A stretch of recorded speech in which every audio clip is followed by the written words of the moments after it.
porquê iniciar o trabalho com Libras na igreja. Muitas pessoas falam assim, na minha igreja nem surdo tem, para que eu vou iniciar o trabalho com surdos?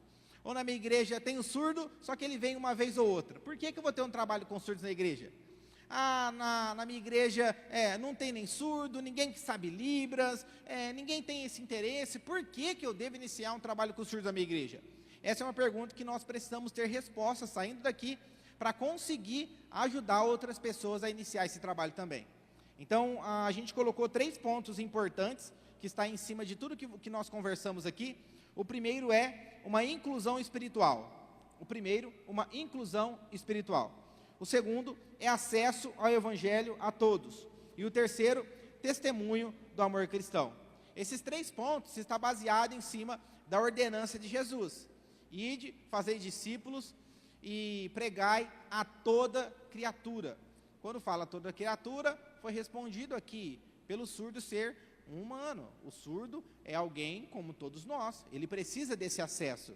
Ele precisa tratar de questões espirituais. O surdo precisa ser convidado a compartilhar, a desabafar, a interagir em família, carregar o outro o seu fardo. Quando nós falamos sobre esse acesso e essa inclusão na igreja, do porquê que é necessário, nós tivemos uma surda na nossa igreja, que ela foi visitar a nossa igreja pela primeira vez. Então ela foi a primeira vez lá, só que nós não sabíamos que ela era surda. Então ela estava sentada, assistindo o culto, nós estávamos fazendo a interpretação, e ela estava olhando, sentou um pouco de lado, não normalmente onde os surdos sentam. E ela começou a chorar muito, e depois no final do culto, a mãe dela junto com ela se aproximou, falou, olha, minha filha é surda, ela estava aqui, ela gostou demais da interpretação, e aí a Karen falou, você chorou muito, por que você estava chorando? Ela falou, olha, porque a ministração foi sobre Apocalipse, e o pastor falou assim, que Jesus iria voltar, e eu não tinha essa dimensão que isso ia acontecer, nunca ninguém falou isso para mim. E quando a gente, conversando sobre isso ali, com os familiares, com ela, a gente percebeu como que a questão da inclusão espiritual, desse acesso ao Evangelho, esse acesso à Palavra de Deus, é um dos porquês nós precisamos trabalhar e ter um ministério com surdo da nossa igreja. Nós precisamos estar refletindo nisso.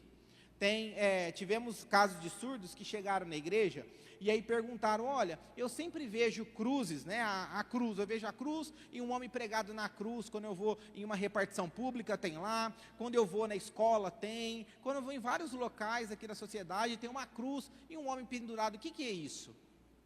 E aí a gente falou, olha, Jesus, mas o que é Jesus? E parece algo que para nós é tão familiar, crescemos ouvindo histórias assim, na escola bíblica dominical, ou nas crianças, ouvimos histórias e falando sempre sobre Jesus, mas tem surdos ainda, hoje em dia, que não conhecem Jesus, por mais que a gente tenha as acessibilidades, por mais que a gente tenha estratégias, tem Libras em várias igrejas, tem surdos ainda que não sabem quem é Jesus. Por isso se faz necessário nós termos aí um ministério com surdos, que vamos trazer o acesso ao Evangelho a todos. E o terceiro ponto é o testemunho que nós vamos compartilhar como cristão. O amor de Cristo nós estaremos compartilhando, tendo um ministério com surdos na nossa igreja. Amém, meus irmãos? Amém! Isso! Então esses são os 3 pontos do porquê.